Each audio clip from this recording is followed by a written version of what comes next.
Muy buenas tardes, ¿cómo están? Me da mucho gusto ya saludar a todas las personas que ya están aquí reunidas de manera presencial y también le enviamos un cordial saludo a todas las personas quienes ya están conectadas y en este momento también están escuchando la palabra de Dios. Pues bien, vamos a continuar con esta serie que iniciamos la semana pasada y a manera de introducción, pues ya que estamos hablando acerca de cosas de guerra, medio bélico el asunto, pues vamos a seguir utilizando algunos ejemplos que pueden ilustrar bastante bien varias situaciones. Y resulta que en la novela titulada Soldados Ciudadanos se narra una de varias victorias de los aliados en la Segunda Guerra Mundial, donde el general Norman Koda, de parte de los aliados, se encuentra con un grupo de infantería, también de los aliados, que estaba siendo atacado por un grupo de alemanes nazis que les estaban disparando sin misericordia desde una granja. Entonces, este general Norman Koda se acerca al capitán de esta infantería, es un capitán joven que no tiene todavía mucha experiencia, y le pregunta, le dice, oye, ¿por qué no intentan tomar la granja, no? O sea, tienen que hacer algo al respecto. Y el joven capitán le dice, señor, lo que sucede es que hay alemanes allí y nos están disparando. Sabemos muy bien que tenemos que hacerles frente, pero no sabemos cómo. Así que el general Norman Koda en ese momento se desabrocha un par de granadas de su chaleco y dice, bueno, capitán, ¿por qué no desde tu trinchera, para empezar, les empiezas a devolver el fuego enemigo y observas cómo yo y mis hombres tomamos esa granja? Eso es exactamente lo que sucede en ese momento. El joven capitán empieza a devolver el fuego al enemigo y el general Norman Koda se dirige sigilosamente entre los arbustos con un puñado de hombres. Cuando ya se encuentran cerca de la granja, empiezan a correr a toda velocidad. Unos de sus hombres tiran granadas por las ventanas y el general Norman tira la puerta de una patada, avienta granadas allá adentro, todo empieza a explotar, ¡pum, pum, pum, pum! Y en ese momento ya entra calmadamente el general, ve que algunos alemanes que sobrevivieron están huyendo por la puerta de atrás y regresa con este joven capitán y le dice, eso es lo que haces con una granja con el enemigo adentro. ¿Puedes hacerlo ahora? El joven capitán le dice, sí, señor, ahora que me ha mostrado, sé cómo hacerlo. Muchos de nosotros sabemos que tenemos que pelear contra el enemigo. Sabemos que hay un enemigo al que se le tiene que hacer frente. A veces sentimos las ráfagas de metralla pasar muy cerca de nosotros. Sin embargo, no sabemos cómo enfrentar al enemigo. ¿Por qué? Porque nos falta estrategia. Y es precisamente de lo que vamos a hablar el día de hoy. Vamos a orar para que Dios guíe nuestros caminos. Querido Padre, gracias por tanto, gracias por traernos hasta aquí. Te pedimos en este momento que podamos poner todos nosotros juntos como iglesia nuestra atención, nuestra mirada hacia ti. Que tú seas quien se manifieste en esta iglesia, Señor, que tú seas quien habla y quien impacte nuestros corazones. Y el día de hoy nos vayamos con una imagen muchísimo más clara de esta batalla espiritual en la que nos encontramos y de la estrategia que tenemos que llevar a cabo para vencer al enemigo que tú ya has vencido. En el nombre precioso de tu Hijo Jesús. Amén. Pues bien, es evidente, aunque de repente no queramos aceptarlo, no nos demos cuenta, que vivimos en una guerra espiritual, que es el punto número 1 romano en tu programa. Vivimos en una guerra espiritual. Fíjense, la semana pasada Marco habló acerca de sobre cómo la Biblia también habla de la espiritualidad en términos de guerra. Y cuando habla acerca de la llegada de Jesucristo a la tierra, lo describía Marco la semana pasada como una invasión terrestre, donde Jesús, dicho por la Biblia, Jesucristo viene con una misión muy clara. La misión de vencer al enemigo, dando su vida, venciendo a la muerte, para ofrecer salvación a todas las personas que ponemos nuestra confianza en Él. Y lo hizo viniendo a destruir todo el trabajo que Satanás venía haciendo desde muchísimos siglos antes. Ahora, ¿cuál es ese trabajo del enemigo? ¿Cuál es el trabajo de Satanás? Su trabajo es separar a la gente de Dios a través del, ¿qué creen? Pecado. Su trabajo es separar a la gente de Dios a través del pecado. Entonces, Satanás logra esto cuando caemos en sus artimañas, en sus trampas, cuando él por medio de su estrategia logra someter nuestra vida, tiende trampas a nuestro alrededor y de repente nosotros mordemos el anzuelo. Y entonces él, junto con su ejército, nos toman prisioneros, nos llevan a estas prisiones de guerra y nos tienen ahí sometidos y aprisionados, viviendo vidas de vacío, de miseria, relaciones rotas, de adicciones, de pésimos hábitos que han venido saboteando nuestra vida, de dolor y de muerte. Sin embargo, si tú buscas a Jesús, para empezar, te vas a dar cuenta de algo que es maravilloso. Te vas a dar cuenta de que Jesucristo te ha estado buscando. Y además en Él vas a encontrar cosas maravillosas que solamente Él te puede ofrecer. Vas a encontrar perdón, vas a encontrar restauración, vas a encontrar salvación. Así que como nos podemos dar cuenta, Dios nos libera y lo hace a través de Jesucristo. Pero no solamente te libera para dejarte libre y ya, no dice, te ve y disfruta la vida, sé feliz. No, te libera para reclutarte para su ejército. Fíjense, a la acción de Dios de liberarnos, la Biblia lo llama redención. Romanos 3, 23 al 24 dice, pues todos han pecado y están privados de la gloria de Dios, pero por su gracia son justificados gratuitamente mediante la redención que Cristo Jesús efectuó. Entonces, en el momento en el que nosotros ponemos nuestra confianza en Él, en ese momento somos libres. Él nos libera, dejamos de ser prisioneros, prisioneros de Satanás, prisioneros del pecado. Sin embargo, muchas veces nuestra mente sigue atrapada.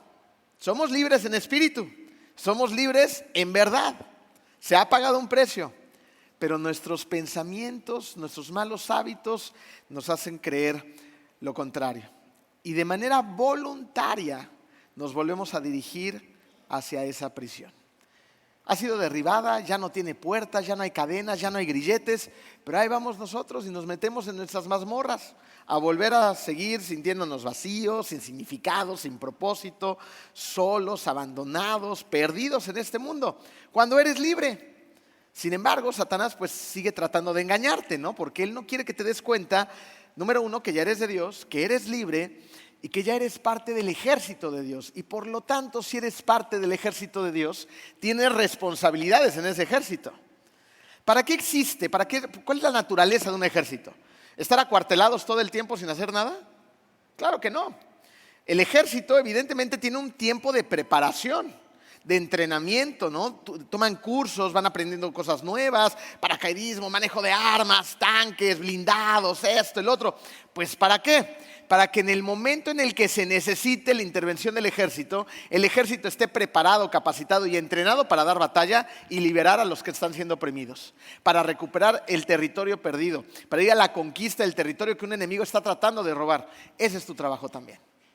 Nosotros somos ese ejército del Dios viviente. Sin embargo, Satanás quiere engañarnos. Y miren, algo que es maravilloso es que Satanás, a pesar de sus engaños, una vez que tú eres de Dios, no hay nada, ni él mismo, que te puede cambiar de bando.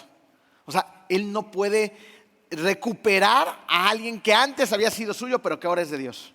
La palabra de Dios dice que lo que está en la mano de Dios nadie se lo puede arrebatar. Entonces le perteneces al Dios creador del universo. Pero sí hay algo que sí puede hacer Satanás, que es neutralizar al enemigo, o sea, neutralizarnos a nosotros. Y lo hace precisamente a través de sus estrategias de engaños. ¿Para qué? Para que tú no seas un elemento activo. Estés tan entretenido con todos tus problemas que no tengas ni tiempo, ni cabeza, ni energía, ni ganas de ir a reclutar a otros. ¿Por qué? Porque tienes muchos problemas, ¿no? Y ahí está trabajando él. Entonces, lo primero que tenemos que hacer en nuestra participación en esta guerra es luchar contra la influencia de Satanás. Y para eso vamos a necesitar conocer tres cosas muy importantes. La primera es, existe un campo de batalla. La segunda es al enemigo y su estrategia. Y por último, nosotros también necesitamos tener una estrategia. Vamos a empezar por la primera, el campo de batalla. Y resulta que el campo de batalla es tu corazón. Ahí está el campo de batalla. Es evidente que para Jesús tu corazón es muy importante. Pero si para Jesús tu corazón es muy importante, ¿para quién también es muy importante tu corazón? Para el enemigo. Lo que le importa a Jesucristo, le importa al enemigo. Por lo tanto, hay una batalla por tener tus pensamientos, tu tiempo, tu energía, pues tu corazón. ¿Ok? Por eso es muy importante regresar a esta pregunta. ¿Qué es lo que tú más valoras? ¿A qué le das alto valor en tu vida? Pueden ser múltiples cosas, algunas no tan buenas, algunas que incluso tú digas, pero estas cosas son muy buenas, ¿qué tiene de malo? Le puedes estar dando valor a lo mejor a tu físico, ¿no? Y que seas una persona pues que se preocupa mucho de cómo se ve, de sus grandes bíceps, de sus lavaderos, ¿no? De su autoimagen, de su ropa, de la marca, del coche, de dónde vivo, del dinero que tengo en el banco, etcétera, etcétera, lo que tú quieras. Puedes ser una persona que le dé mucho valor al trabajo, a tus hijos, a tu esposa, a tu esposo, ¿no? A cosas honorables, incluso hasta la misma iglesia. Digas, no, bueno, es que yo tengo activitis eclesiástica, ¿no? Yo me la paso en la iglesia y le doy mucho valor. Sí, pero habría que saber por qué, ¿no? ¿Qué es realmente? ¿Por qué estás teniendo tanta actividad dentro de la iglesia? ¿Por él o por uno? ¿No? Entonces hay que empezar a identificar primero a qué le valoras y luego también por qué le das valor a esas cosas. Acuérdense lo que dice Mateo 6:21. Porque donde está tu tesoro, ahí también está tu corazón. Entonces, mire, piénsenlo así. Satanás logra introducir caos en el mundo en su origen, cambiando lo que estaba en primer lugar en el corazón del hombre, ¿no? Que era Dios. En su inicio, Adán y Eva tienen a Dios en el lugar en donde tiene que estar Él. Tienen una relación magnífica, se deleitan en esta relación, disfrutan de esa relación con el Creador, con su Padre, ¿no? Tienen una comunicación increíble con Él, lo podemos ver en el Génesis. Sin embargo, de repente llega Satanás, empieza a susurrar, encuentra una mente y un corazón receptivo y empiezan a creer sus mentiras. Y en ese momento dicen, pero entonces yo también puedo saber y yo también puedo ser, y entonces las cosas ya no nada más se tratan de Dios, por lo que entiendo, Satanás, ¿verdad? También se trata acerca de mí, se trata acerca de mi propia felicidad, y entonces bajan a Dios del lugar que le correspondía, de su lugar. Y es ahí cuando decimos que el mundo está en manos del maligno. ¿Qué quiere decir esto? Que el corazón de la gente se ha desviado, que mucha gente de hecho ni siquiera reconoce que es la creación de un Dios perfecto, ¿no? Mucha gente dice, no, pues yo soy pues una casualidad, ¿no? De repente todo coincidió para que yo fuera un ser humano, ¿no? Y ahora tengo un corazoncito, páncreas, riñón, neuronas, soy sumamente inteligente, puedo crear, me corto y mi cuerpo se sana a sí mismo, ¿no? Mis células se reproducen, soy algo increíble, pero soy casualidad, ¿no? Entonces ni siquiera reconocen que hay un Dios, hay un diseñador perfecto que hizo todo, ¿no? Y la gente que a veces reconoce a un Dios empieza a crear sus propios dioses, ¿no? Dioses hechos a su medida, a sus necesidades, a como ellos ven las cosas en lugar de ir a la fuente de verdad que es la palabra de Dios. Entonces nos alejamos completamente de Dios y empezamos a poner otras cosas en el lugar que a Él le corresponde.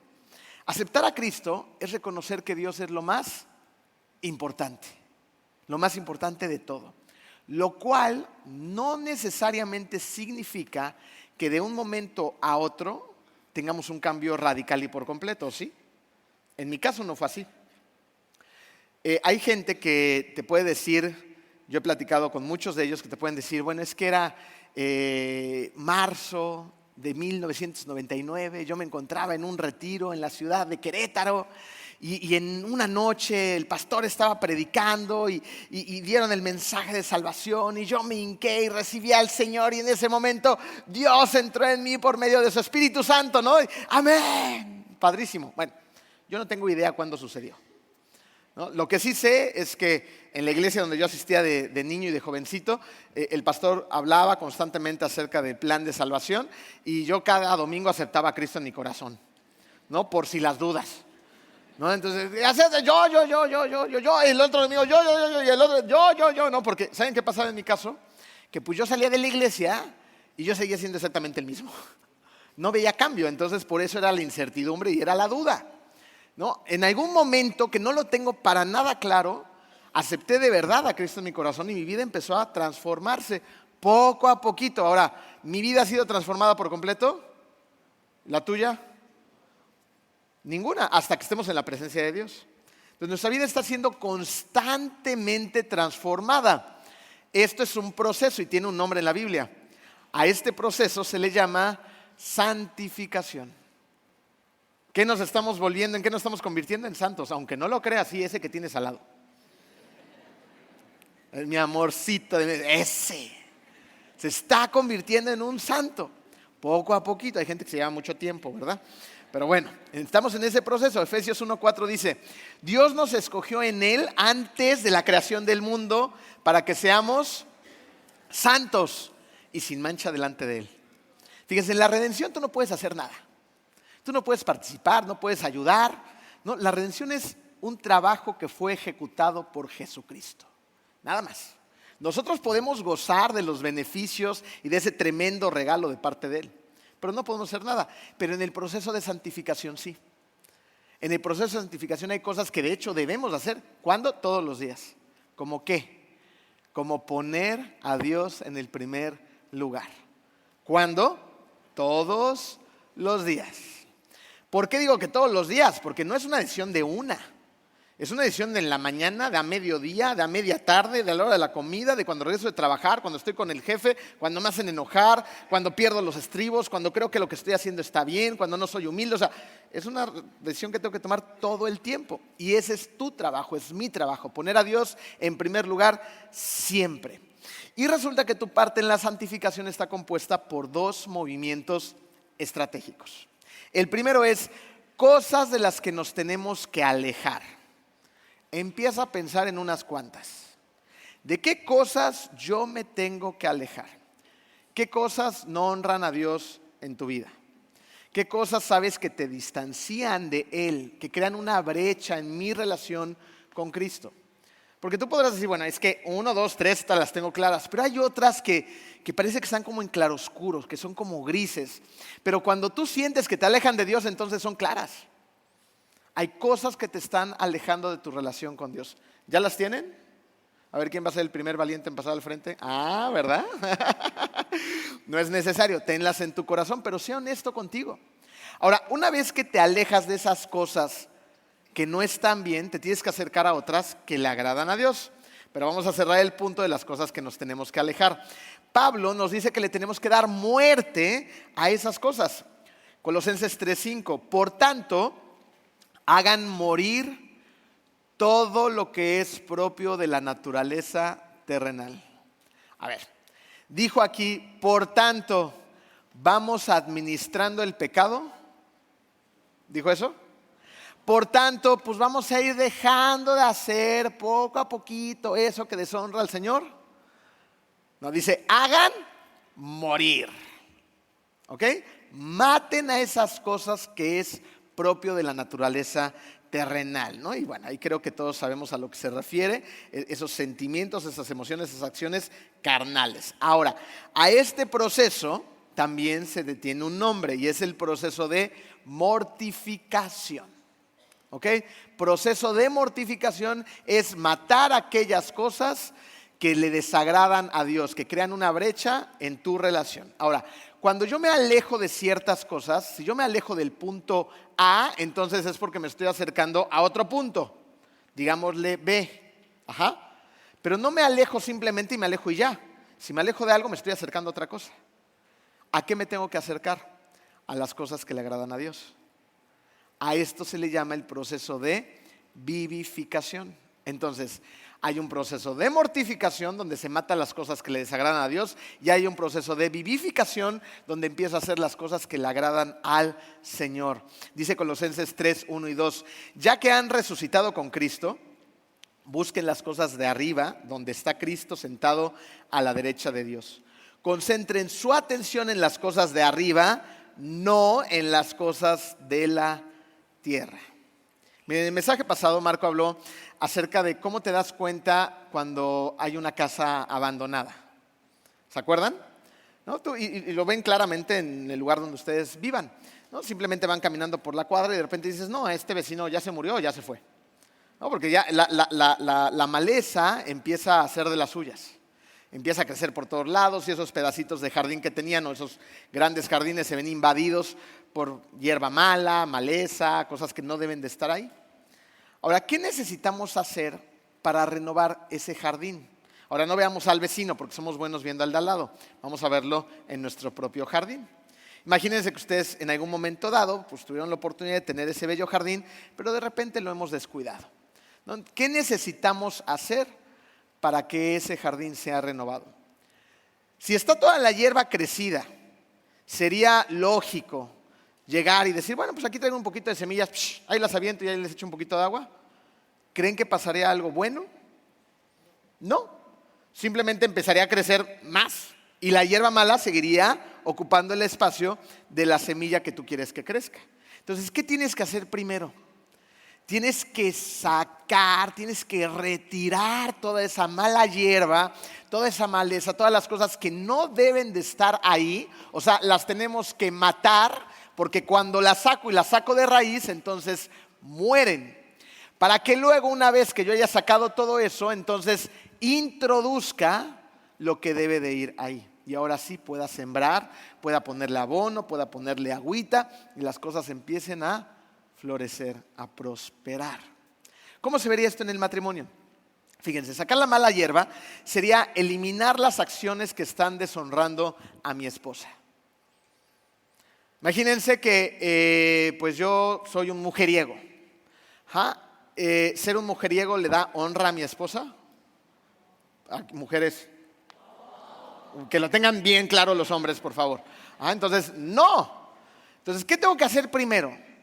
Tengo que sacar a las mujeres de mi vida, porque de nada va a servir que yo sea mujeriego, borracho y pues, cualquier cosa que le puedan poner al margen y me vaya de rebe un viernes en la noche y me la pase echando el punchis y al día siguiente llegue a mi casa en la mañana todo pues apaleado por todas las tonterías que hice anoche, pero eso sí, llegue con mi esposa con un tremendo ramo de flores, la lleve a desayunar, le hable bonito, mi vida, ¿cómo estás? Pues ¿qué va a hacer mi esposa con las flores? ¿Qué harían ustedes? Pues se las zorrajas en la cabeza y buscas hasta las espinas, ¿no?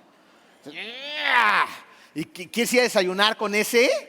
¿No? ¿Quieres que desaparezca de tu vista? Porque todo lo que ellos... Y tienes toda la justa razón. Entonces, ¿qué tengo que hacer primero? Pues tengo que dejar de andar de borracho, de mujeriego, honrar a mi esposa, estar a tiempo en mi casa, ¿no? Y hacer las cosas que tengo que hacer. Y al día siguiente, además, hombres le pueden llevar rosas y la pueden llevar a desayunar. ¿Creen que su matrimonio mejoraría? Sí. ¿Vieron cómo dijeron la mayoría de las mujeres eso y ustedes se quedaron calladotes? Entonces, claro que sí. Hay cosas que tenemos que dejar de hacer y hay otras que tenemos que empezar a hacer. Dejo de ser mujeriego, dejo de ser borracho, dejo de ser violento, dejo de ser gritón, dejo de ser un mal esposo y empiezo a ser un esposo amoroso, empiezo a escucharla, empiezo a ponerle atención, empiezo a hacer cosas que a ella le gustan, que le importan, la empiezo a hacer sentir amada. ¿Dónde está la clave? En que veas la importancia de las dos. Tengo que sacar, pero también tengo que introducir. Y esto funciona para cualquier área de tu vida. Ahora, se nos presenta un problema. ¿Cuál es este problema? Número 2, Romano. El enemigo y su estrategia. Tenemos un enemigo que no te va a hacer la vida para nada fácil. Y lo que él quiere es que hagas todo lo contrario a lo que le agrada a Dios. Y él tiene una estrategia para eso. Ahora, déjame hacerte una pregunta. Si tú conocieres la estrategia de tu enemigo, ¿tendrías mayores posibilidades de vencerlo? Por supuesto que sí. Es pura lógica elemental. Para esto, para ilustrar esta situación, vamos nuevamente a una batalla de la Segunda Guerra Mundial. Aquí nos vamos a encontrar con el general Patton de los aliados y nos vamos a encontrar con el mariscal de guerra Rommel, que representa a los alemanes nazis. Resulta que el general Patton se empezó a hacer la fama por ganar grandes batallas, por ser un gran referente en la guerra, pero el mariscal alemán Rommel era un experto en el arte de la guerra. Era tan experto que Rommel se dio a la tarea de escribir un libro de guerra. donde plasmaba sus pensamientos, sus estrategias, sus experiencias y se convirtió en un referente de la guerra. Así que en un momento dado, el general Patton se va a enfrentar contra el mariscal Rommel y pues todos estaban al borde de sus sillas, ¿no? Viendo qué iba a pasar porque se estaban enfrentando dos grandes titanes. Sin embargo, pues la mayoría de la gente le iba a Rommel, aunque querían que ganaran los aliados, pero sabían que Rommel era un experto acerca de la guerra, entonces daban por hecho que él iba a ganar. Sin embargo, empieza la batalla y sucede que el general Patton empieza rápidamente junto con sus hombres a aplastar a Rommel y a su ejército de nazis. Entonces todo el mundo dice, ¿pero cómo pasó esto? Hay una película que precisamente habla acerca de la vida del general Patton y así pues muy americanizada la película, pues están hablando de la victoria del general Patton. De repente ves como la cámara hace un paneo de la batalla y se centra en el general Patton que está en una lomita, de una extensión elevada de tierra y está así con su mano, ¿no? Hablándole a su ejército victorioso. Y está buscando a Rommel al fondo cuando todos van huyendo, todos los alemanes, y el general Patton dice estas palabras, le grita, Rommel, leí tu libro. Y así sabía lo que venía y sabía cómo vencerte. No es algo que podamos hacer tú y yo. Es algo que necesitamos hacer nosotros también. Sin embargo, a ver, tú te levantas en la mañana y te pones a leer el manual de la estrategia de guerra de Satanás. Es más, ¿te pones a pensar en estas cosas? Pues la verdad es que no, ¿no? O sea, te levantas en la mañana y ¿sabes en qué te pones a pensar? Si te pareces un poquito a mí. En las deudas. ¿Alguien piensa en deudas?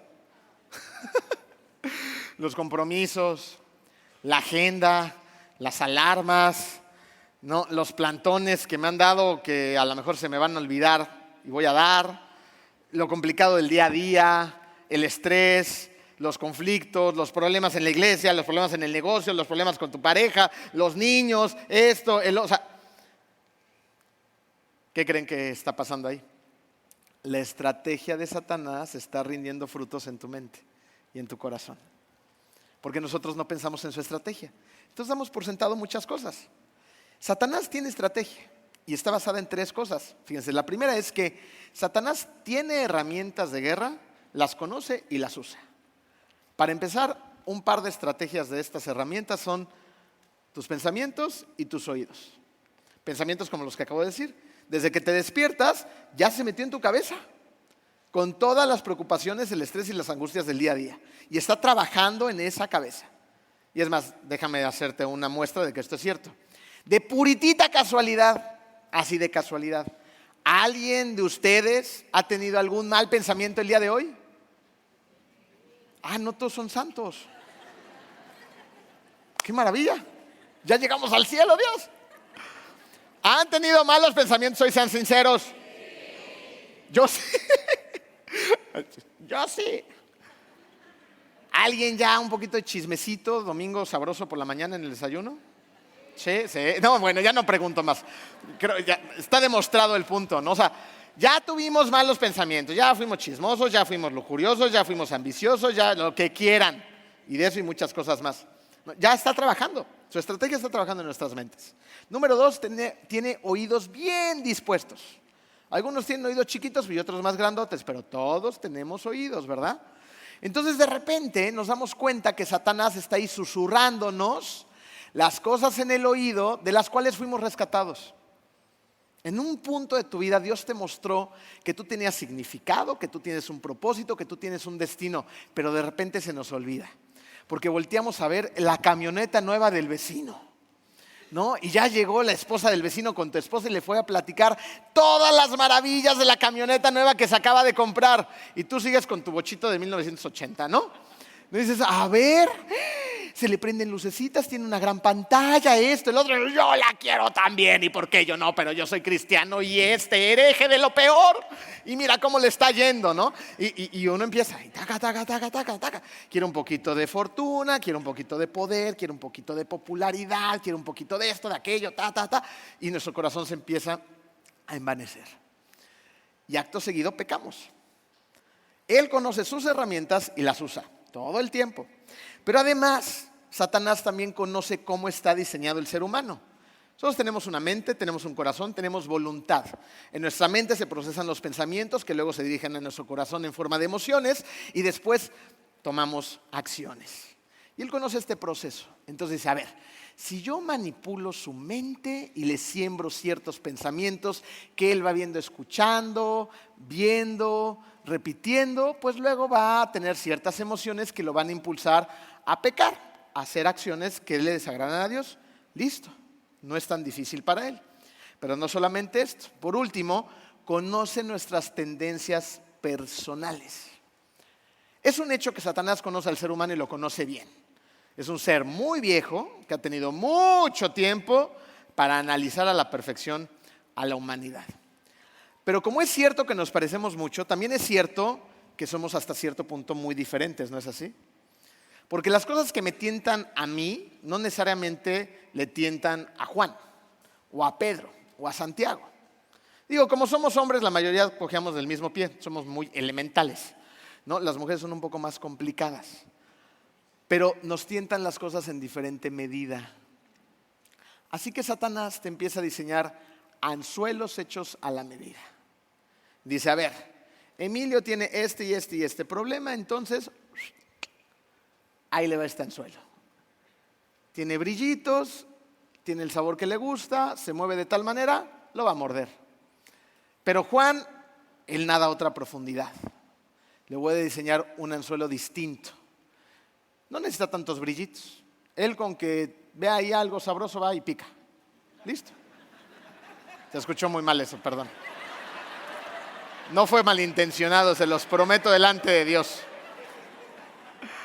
Pero sí entendieron el punto, ¿verdad? Eso es lo importante. Y es así como él va diseñando anzuelos diferentes para cada persona. Y vamos y los mordemos. Y luego nos entretenemos con el anzuelo y nos terminamos muriendo. Fíjense lo que dice Santiago 1, 14 y 15. Dice, cada uno es tentado cuando sus propios malos deseos lo arrastran y seducen. ¿Escucharon la verdad de estas palabras? Cada uno de nosotros es tentado cuando sus propios malos deseos lo arrastran y seducen. Luego, cuando el deseo ha concebido, engendra el pecado. Y el pecado, una vez que ha sido consumado, da luz a la muerte.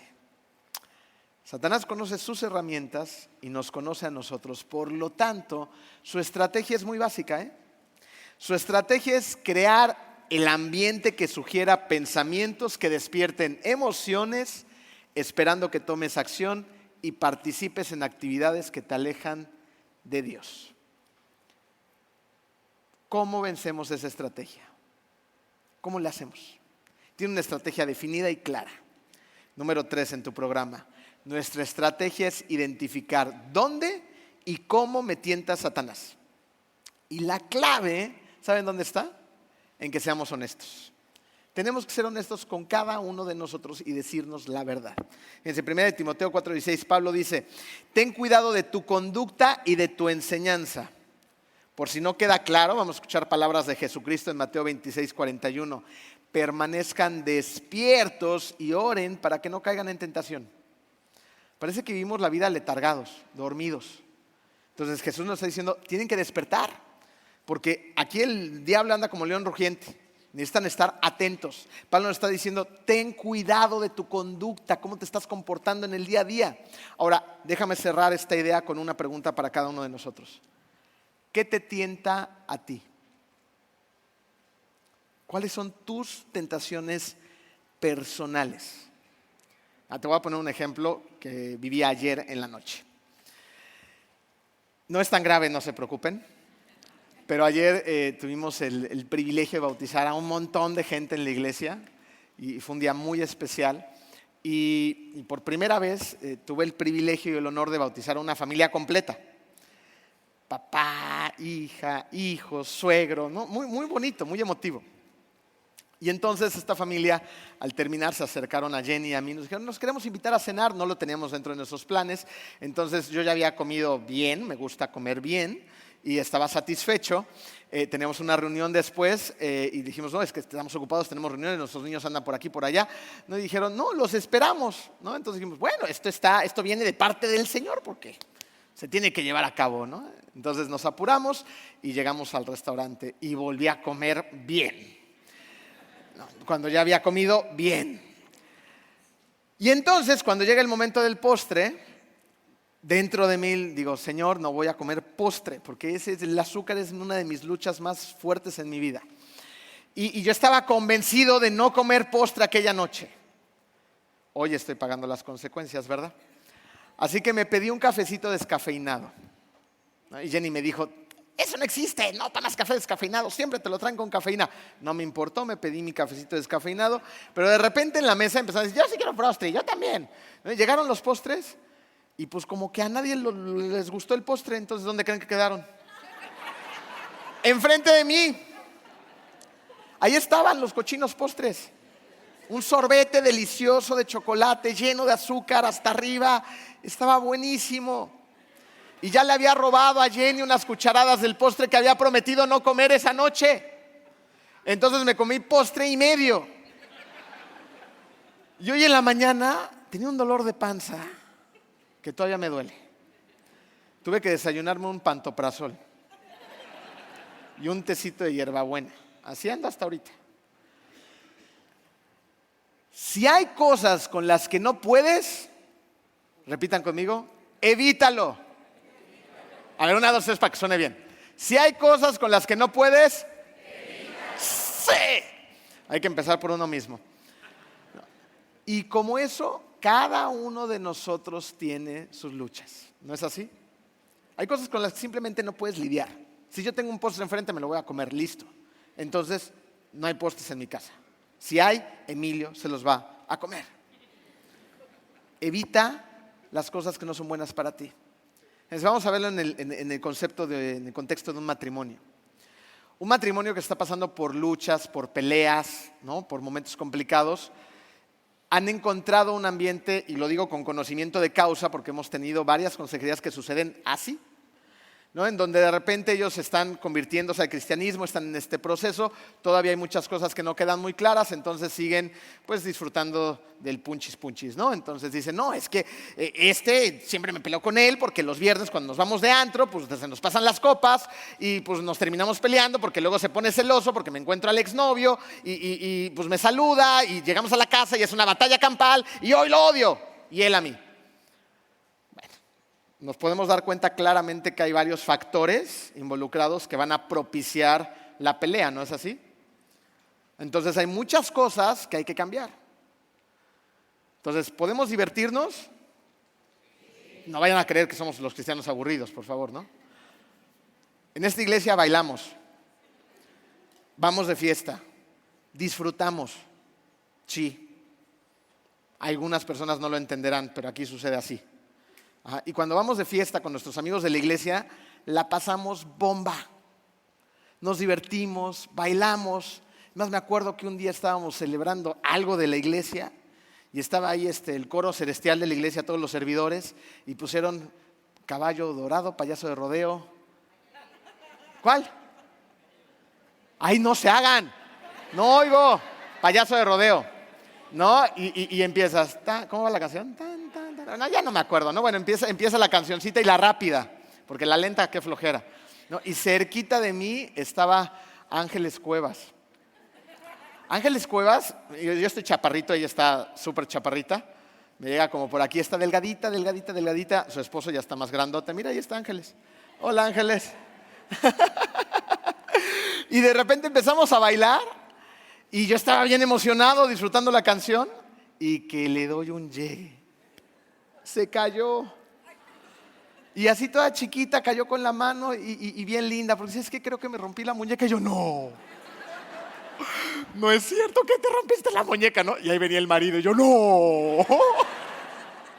Que es mi amigo Rodo, que está ahí atrás en cámaras. Ahorita seguramente la va a hacer un blackout y me va a desaparecer, ¿no? Y llega el marido y ve a la esposa y yo muriéndome de yo, perdón. Y sí, se le rompió la muñeca. No, pero qué bien nos la pasamos. Sí, bailamos, disfrutamos, convivimos, comemos y tratamos de hacerlo en un ambiente adecuado los unos con los otros. Nos podemos divertir, pero es muy diferente irme al y todo lo demás que pasa alrededor y evidentemente surgen peleas, conflictos y al día siguiente nos estamos sacando los ojos. Entonces hay que evitar las cosas que saben que crean conflictos, ¿no? Y pónganle el ejemplo que quieran, un muchachito que a lo mejor está batallando con la pornografía o un hombre casado que está batallando con lo mismo, ¿no? Pues, ¿qué necesitamos hacer? Evitar. ¿Evitar qué? Pues el internet abierto, la computadora en la recámara, ¿no? Crear candados de seguridad, tener un rendidor de cuentas, ¿no? O sea, huir del pecado. Saco y propongo, saco lo malo y propongo lo bueno. Dejo de hacer las cosas que desagradan a Dios y empiezo a hacer las cosas que agradan a Dios, ¿no? Entonces, si yo tengo tentaciones sexuales con las que estoy batallando, ¿no? y estoy solo en mi casa, y a lo mejor es el momento de hablarle a mi rendidor de cuentas y decirle, oye, estoy en una lucha tremenda ahorita, ayúdame a orar y vamos a poner alabanzas y ahorita te caigo en tu casa y vamos a comernos una hamburguesa y hay una actividad en la iglesia. Entonces, ¿se dan cuenta? Sacamos cosas malas, introducimos las cosas que necesita nuestro corazón. Y esto es maravilloso, porque hay cambios verdaderamente en nuestra vida. Fíjense, 2 Corintios 10:5 dice, llevamos cautivo todo pensamiento para que obedezca a Cristo. La batalla empieza aquí, luego pasa acá y luego pasa la acción. Entonces, todos mis pensamientos, antes de alimentarlos para que desencadenen algo malo, se los llevo primero a Cristo. Sea lo que sea, necesitas matar esas cosas en tu vida. Si de verdad quieres la gracia y disfrutar la gracia de Dios en tu vida. Ahora, por último, no trates de hacer esto solo. Fíjate lo que dice 2 Timoteo 2:22 en esta versión. Dice, evita las pasiones desordenadas que le complacen a los jóvenes. Esfuérzate por seguir una vida de rectitud, por tener fe, amor y paz, junto con la gente que tiene corazón puro y que ha confiado en el Señor. Junto con la gente. ¿No? Entonces, hagamos familia, porque vivir esta vida solos, hacer una vida de cristianos solos, no es posible. Necesitamos de una comunidad que nos acompañe, un grupo de gente que ame a Dios. Miren, llevar a cabo todo esto, hay alguien, mi amor, que está toque y toque la puerta de atrás y creo que tiene una urgencia porque yo lo escucho claramente. Llevar a cabo todo esto te da fuerza para que Dios haga su obra en ti y tú hagas lo que te toca hacer en esta tierra, que es hacer avanzar el reino de Dios. Fíjense lo que pasó en 1996, cuando se le pide a un pastor llamado Joe Wright que ore por la Cámara del Senado en Kansas cuando estaban en el inicio, pues, de su año electoral. Y quiero que imaginen la situación y no nada más pasemos por estas palabras de rápido.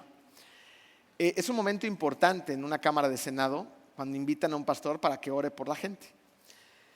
La mayoría de los pastores pues dicen cosas similares, que oren por protección por los senadores, porque hagan bien su trabajo, para que Dios los proteja, ¿no? Que les den sabiduría, entendimiento, etc.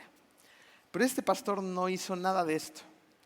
Tenía ya los medios de comunicación, cámaras, microfonía, ¿no? O sea, una audiencia pues muy vasta. Y este pastor hizo algo muy interesante, dijo, iniciando su oración, Padre, venimos delante de ti para pedirte que nos perdones y a buscar tu dirección y tu guía. Sabemos que tu palabra dice, malditos a los que a lo bueno llaman malo y a lo malo bueno. Y eso es exactamente lo que hemos hecho. Hemos perdido el equilibrio espiritual y hemos cambiado nuestros valores. Hemos explotado al pobre y a eso lo hemos llamado suerte. Hemos recompensado la pereza y a eso lo hemos llamado ayuda social. Hemos asesinado a nuestros hijos que aún no han nacido y lo hemos llamado despenalización del aborto. Hemos sido negligentes al disciplinar a nuestros hijos y lo hemos llamado desarrollo de su autoestima. Hemos abusado del poder y a eso lo hemos llamado política. Hemos codiciado los bienes de nuestros vecinos y a eso lo llamamos tener una sana ambición. Hemos contaminado la radio y la televisión y lo llamamos libertad de expresión.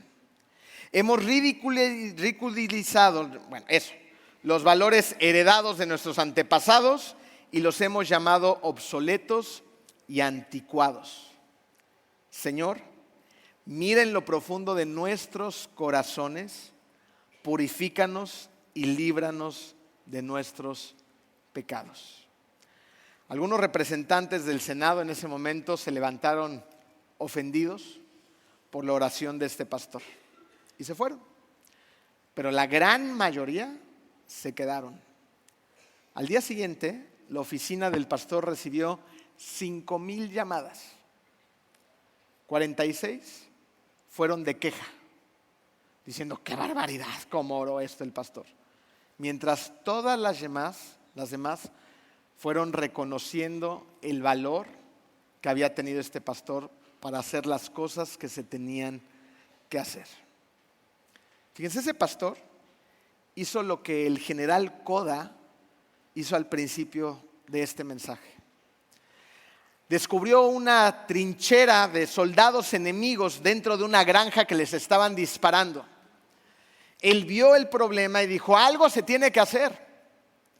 Se desabrochó las granadas, reunió un grupo de gente, corrió a la granja y tomó la granja.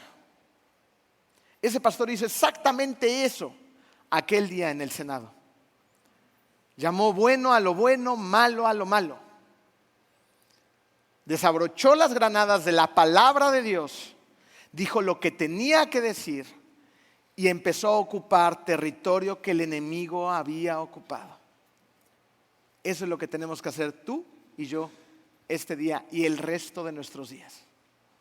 Estamos en una guerra, en una batalla que es comandada por Jesucristo, el Hijo de Dios, quien ya venció en la batalla. Sin embargo, todavía tenemos un rol que desempeñar. Hay gente que no conoce de Cristo y que probablemente nunca abra una Biblia, y lo que tenga más parecido a una Biblia sea tu propia vida. Así que vayamos y prediquemos el Evangelio con la palabra y con nuestra vida. Vamos a orar. Bendito Padre, te damos tantas gracias, Señor, por tanto. Te damos gracias por tu palabra. Te damos gracias, Señor, porque tú tienes una estrategia, porque nos enseñas cómo, porque nos enseñas a detectar las estrategias del enemigo, Señor, y a dar pasos firmes para recuperar ese territorio que el enemigo ha conquistado. Tú, Señor, ya venciste en esta batalla y tenemos que confiar completamente y plenamente en ti. Eres el Dios creador del universo. Eres todopoderoso, eres omnisciente, eres omnipotente, todo lo puedes, todo lo sabes y en todos lados estás. Ayúdanos a confiar en ti, Señor, y a poner toda nuestra confianza en ti para hacer correctamente nuestro trabajo. En el nombre de Cristo Jesús. Amén.